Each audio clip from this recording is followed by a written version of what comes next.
and gentlemen, at this time I'm privileged to introduce to you a very special guest that has agreed to come all the way from California to help us find the answer to a question. What happened to the lost tribes of Israel? Were they ever lost? Is there any indication from an archaeological standpoint and from a historical standpoint? And to help us answer that question, we have as a special guest E. Raymond Capp. Mr. Capp is an archaeologist, and Mr. Capp, I want to thank you for accepting our invitation to come here to help us find the answer, what happened to those children. Pleasure to be here. How many years have you been an archaeologist? Well over 40 years. 40 years, yes. I'm going, if you don't mind, I'm going to tell the audience some of your credentials. I wrote them down here. I took them out of your book. But Mr. Capp holds a master's degree in biblical history and archaeology. He is also a fellow member of the Archaeological Institute of America. I understand you were also elected as a member of the Society of Antiquaries of Scotland. Yeah, a fellow, yes. Fellow, is that the fellow? Society of Antiquaries. Society of Antiquaries. And you have a honorary doctorate degree, it says, from the Academy of Biblical Science in Italy. Yes. And I understand that school goes back to something like 450 AD. 450 AD, the oldest school in Italy. Amazing. And you hold an honorary doctorate degree from that. And I understand you also have, present time, teaching credentials. You hold teaching credentials to teach biblical history and archaeology in the state of California. It's a designated subject, Bible history only. You've done a marvelous job of researching history and archaeology in your book, The Missing Links Discovered, which is one of the reasons I asked you to come to help me teach my audience concerning the missing people called Israel. This book, Missing Links Discovered, is going to be available. We'll tell you towards the end of the program how you can get it, but how many years did it take you to put this book together? I would say about 10 years putting it together. 10 years. Not always working on that, along with other subjects, but that, at least 10 years to get it now. It's a tremendous book, ladies and gentlemen, and he's going to give us some information from that book. Mr. Capp is responsible for shedding archaeological light upon the question, what happened to the lost tribes of the house of Israel? He is here to help us find the roots of those people that came from Abraham. Or I could say it this way, the roots that go from America all the way back in history, all the way over the range of mountains called the Caucasus, to a place called Ur of Chaldees, where once there was a man by the name of Abraham, who God said was going to father a multitude of people, many nations. And of course, the question that is before us at this portion of the program is, what happened to those people that were destined to form a multitude of nations, people taken into Assyrian captivity? And though the Bible seems to be quiet at a certain spot about it, the archaeological record, I understand, Mr. Capp, is not. Does it give us any clues? Archaeology has found the answer. I'd like you to share the answer with my audience. And as secular historians have really found no mention of the exiled Israelites in ancient records, we now know the reason why. It was simply because the Assyrians did not call them by the right name. Amazing. Well, why don't you show the audience some of the slide presentations that you brought with you so that they can kind of see what you have spent a lifetime or a major portion of your life studying. Okay, happy to. That should be on there. We're going to start our search for the lost tribes where they were last reported to be located. That is in ancient Assyria and Media. This is in northern modern Iraq and Iran. Our first clue to the ultimate fate of the lost tribes was found by the archaeologists in excavating the Assyrian Royal Library at Nineveh. That is in the ruins of the palace of Sargon II. They were in the form of cuneiform tablets, such as you see here. These were actually uncovered over a century ago, translated in 1930 by Professor Waterman of the University of Michigan. But their relevance to Israel was completely overlooked. This was because they were in complete disorder among some other 1,400 other texts, and no Israel words or names appeared. One tablet, dated 707 BC, referred to a land called Gumir, which was occupied by people called Gumira or Gimera. Now this was a very area the Israelites had been placed just 14 years previously. Gamer, we believe, is evidently a corruption of Gomri, the Assyrian name for Israel, formed by the inversion of the final syllable IR to R, I should say RI to IR. Such inversions are very common in Assyrian writings. These tablets were actually spy reports sent to the Assyrian king from a frontier post. The king being that time was Sargon. These reports covered a large period of time. That's fascinating. Now, these reports, what did they say? Well, among other things, they reported that the exiled Israelites were not slaves. They were actually freemen, had their own homes, their cities, towns, engaged in various activities. They had agriculture, manufacture. Would you believe they even had their own standing army? Now, this sounds strange, but consider the fact why were the Israelites in Assyria. Now, Assyria in the past, anytime they occupied, I should say, subjected an area, they merely sent their overseers there to extract a tribute and so on. But with the Israelites, this is an exception. They brought these men up to Assyria to act as buffers around the borders of the country. In other words, evidently they were fierce fighters in those days. What do you mean, buffers? Well, for instance, any outside invasion coming directed toward Assyria, they'd have to penetrate first through the Israelite lines.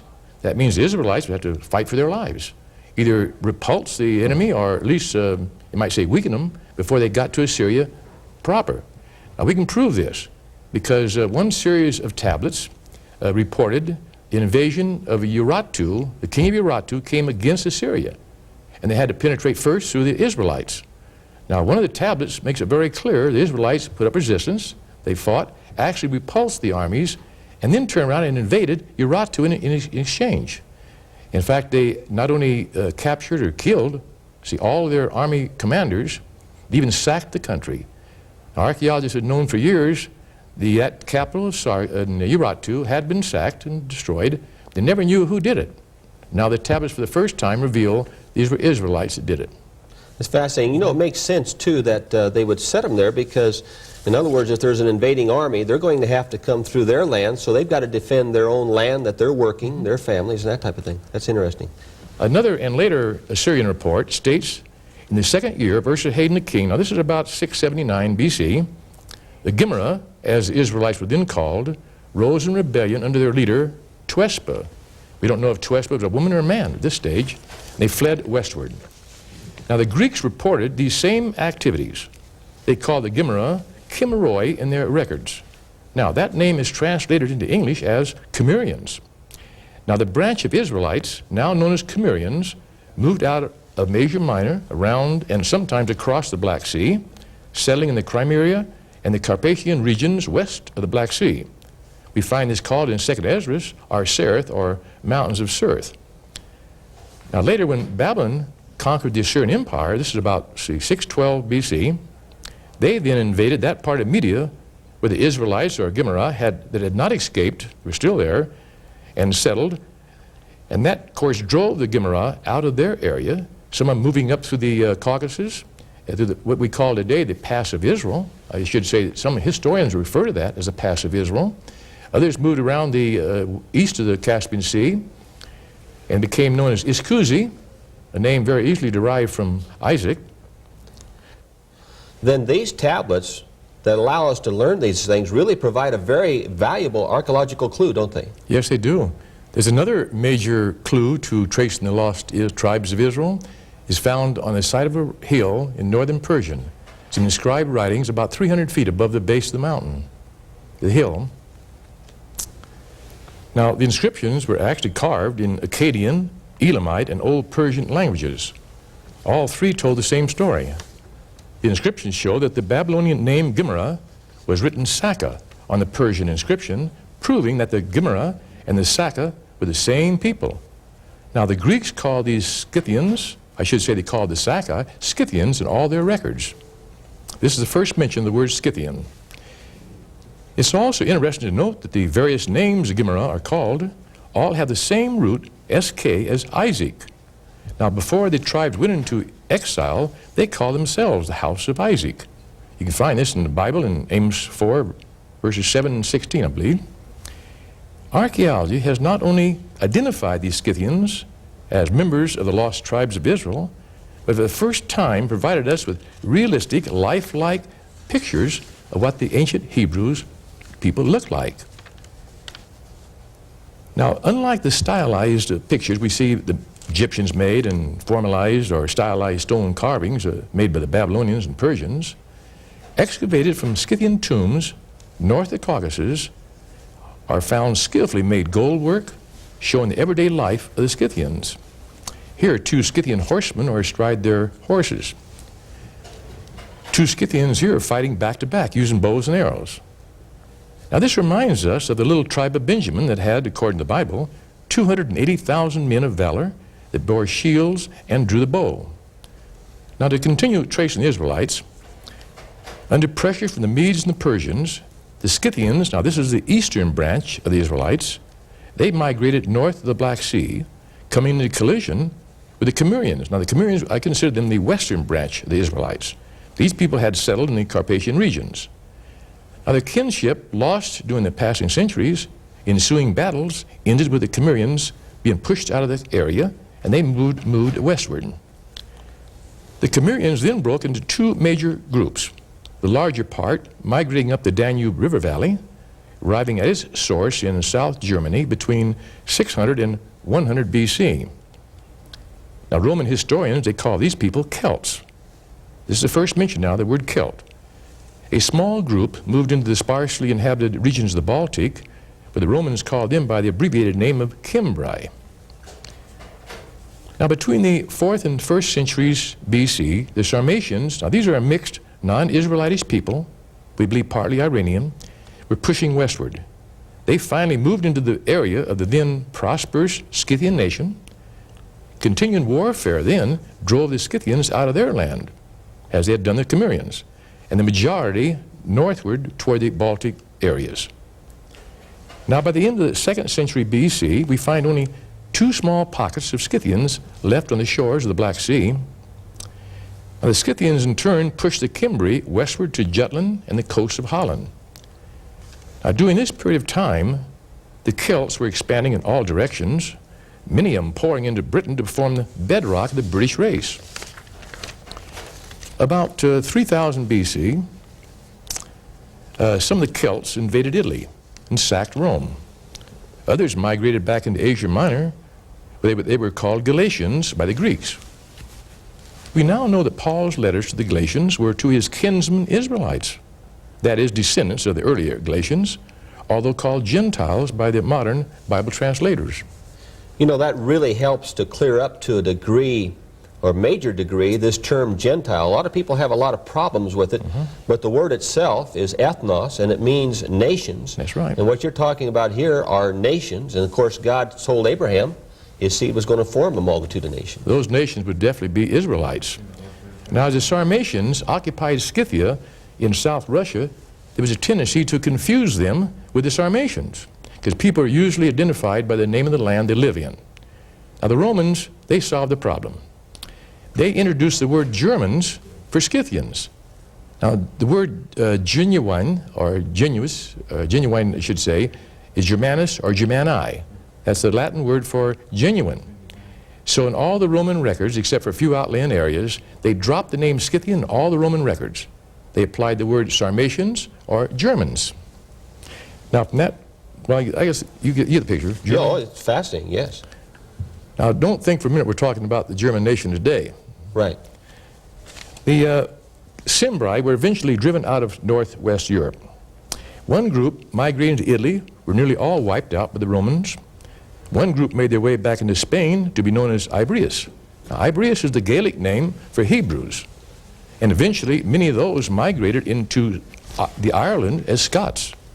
They named the island Hibernia, that early name for Ireland, a name that still exists. One group crossed the English Channel into northern Britain to form the, I should say, form the roots of the nation of the Picts. Now, during the succeeding centuries, the Scythian Germanic peoples broke into many divisions, possibly in some instances into their original Israel tribal families, like the Anglo-Saxons, Jutes, Danes, and Vikings, to name just a few. Now, between 450 and 600 AD, some of the Angles and Saxons moved into Britain as Anglo-Saxons.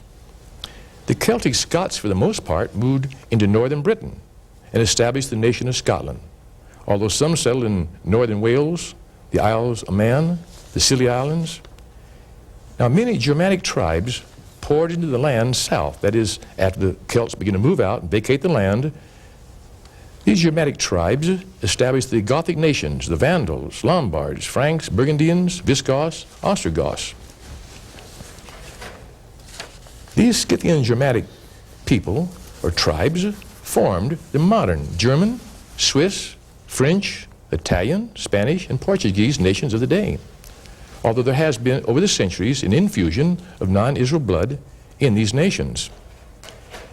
The northern Scythian Israelites that had settled in Scandinavia, we read of them in history, raiding and establishing colonies in Western Europe, Britain, and Ireland. One group settled in France became known as Normans, who later forced their way into England under William the Conqueror in 1066. What happened to the lost tribes of Israel? You now know the answer. They were never really lost. They only lost their identity as they migrated over the centuries westward. You know, suddenly when you put the historical research that you have in your book, The Missing Links, and you couple the cuneiform tablets of the Assyrian Empire that you have studied, suddenly you have the keys that not only show they were not lost, but that God was keeping his promise all along, wasn't he? He said they would go to the north, to the south, the east, and the west. There's one thing that came to my mind as you were talking, and I brought this out in an earlier teaching, and that is Ephraim and Manasseh. Then it seems like what you're saying there, that these people formed the bedrock of the British nation, which formed a multitude of nations themselves. It would almost seem then that they at least represented, or in a representative way, one of these children, Ephraim and Manasseh. What do you think? You're right. I'd like to add one other point. Our Celto-Saxon ancestors, they first settled in Western Europe and in Scandinavia, in the Isles of the West, in fulfillment of Jeremiah 31 verse 10, which reads, "Hear the word of the Lord, O you nations, and declare it in the isles afar off, and say, He that scattereth Israel shall gather him, and keep him as a shepherd doth his flock." I believe America is a regathering of Israel, where we have been, as was prophesied in the Bible, quote, blind to our identity. I believe that we whose roots are traced back to Abraham are Abraham's children, which God said, as long as the sun, moon, and stars exist, so will the descendants of Abraham continue as a nation before me. I would like to end with one of my favorite Bible verses.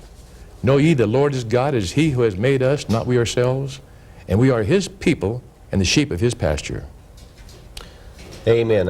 I really appreciate you taking the time to share some of your research with our audience. And I started this program with a song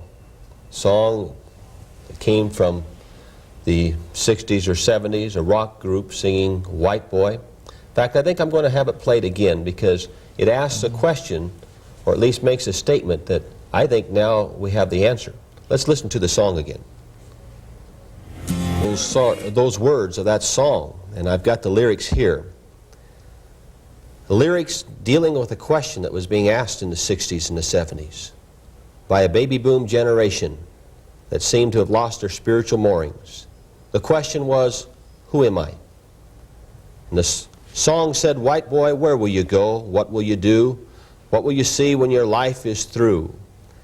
Blacks and Reds and Apaches and Jews all know where they came from, but you don't seem to know. Baby, do you understand? You appeared in the Caucasus Mountains of southern Russia now. Amazing lyrics when you begin to study the lineage of a man called Abraham and look into the roots that go all the way back. And the question, I guess, is now, do you understand? Do you understand that the children of Israel were really never lost at all? As you have heard in this presentation, the names were changed.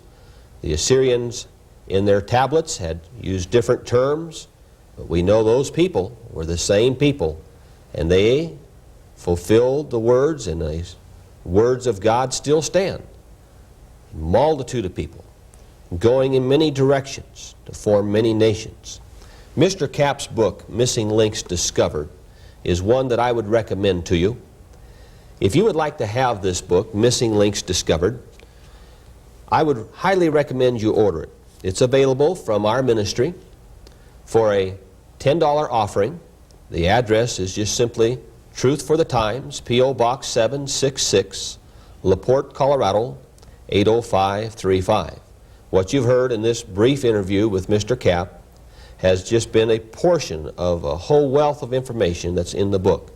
For example, Mr. Capp, I noticed you spent a whole chapter comparing the similarities between the Hebrew language and the English language. The ancient British language is the Welsh Gaelic. We find that almost all the words can be matched up with Hebrew words. I made a test one time. I was in Wales, and I had a Welshman I was spending the night with, and I asked him, he'd give him some words in Hebrew, and to look at his Welsh words. He realized he could read Hebrew without even knowing he could, by tracing the words were so similar, the Welsh word and the English word. In fact, all the roots of the Hebrew word, Gaelic words can be traced right back to Hebrew. So Fascinating. he was surprised. Yeah. Well, you'll also be surprised, ladies and gentlemen, in this book of the chapter dealing with the heraldry of these people in comparison to today's symbolism. So, book that I would highly recommend. Go ahead. That would be one of the links. The book, there's more than one link in that book. One of the links is heraldry. We find the tribes of Israel all had certain instances in heraldry. We find that same pictures in England and Saxon and Scandinavian heraldry. The same heraldry, you might say, the emblems. So there's a connection there. And ladies and gentlemen, if you want to find all the links, order the book. It's well worth reading, ordering, having in your library. I am privileged to have Mr. Capp as a guest to give us information that's taken him, 40 years of his life as he's gathered and studied in the field of archaeology. Mr. Capp, I know you have an entire slide presentation called Nothing But the, that deals with nothing but the migrations of Israel. And it's called Migrations of Israel. It's called Migrations of Israel, yes. Mm-hmm. Now, that slide presentation really put the picture together, so to speak, in the puzzle for me. And I was wondering if sometime you would be willing to come back for another Truth for the Times broadcast and just give that presentation on a slide. I'd be very pleased to. Now, some of the slides, of course, would be duplications, the ones that I showed today, but I have a lot more I didn't show. And I give them complete stories starting from Abraham. I'll be sort of overlapping some of the material you go into, but to give the complete story, tracing these people right on through to America. And I want to thank you for allowing me to use those slides as well, Mr. Capp. I know pleasure. They're very valuable. And speaking of America, now maybe those in America might understand a little better their roots. You see, the people that came to America, when they came, they read 2 Samuel 7:14, where God had promised another land, a new land. And those people we call the pilgrims, really then, their roots go all the way back to these Bible characters. And hopefully now you understand concerning the story of the lost tribes of Israel and the roots that go from America all the way back over the Caucasus Mountains to a man named Abraham. Mr. Capp, thank you very much for being